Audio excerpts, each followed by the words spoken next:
E me la chiamano evoluzione.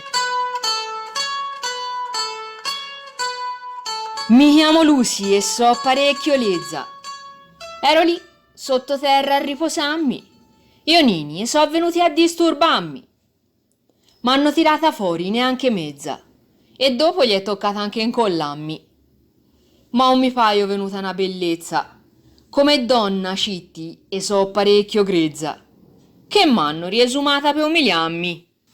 Ognamo, signorina, ora non s'offenda.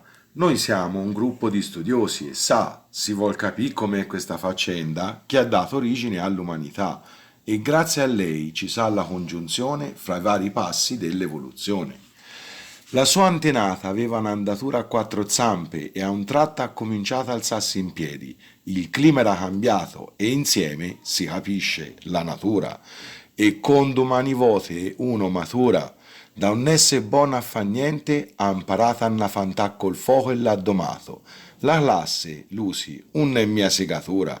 E da Australopiteco, piano piano, evolvi, sai che è diventata Homo sapiens. Lo so, le parla strano, col tempo e s'è parecchio raffinata. Donald, dammi del tuo e fammi sognà. Che donne sono riuscita a diventare?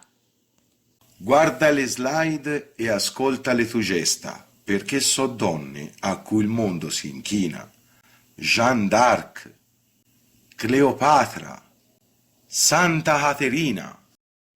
Fermo, non vorrei sembrare immodesta. Ma la mia evoluzione o te è una festa. Fitzgerald, Acche, Rosa Parks, Mina, Audrey, indimenticabile Sabrina. Rifermo, Don. O chi sarebbe questa? La De Filippi alla sua trasmissione Uomini e Donne. Perché? Che ne pensi? Che ne penso? Che qui l'evoluzione s'è inceppata di brutto in tutti i sensi, sicché rismonto a razzo ste quattro ossa e addio nini, ritorno alla mi fossa.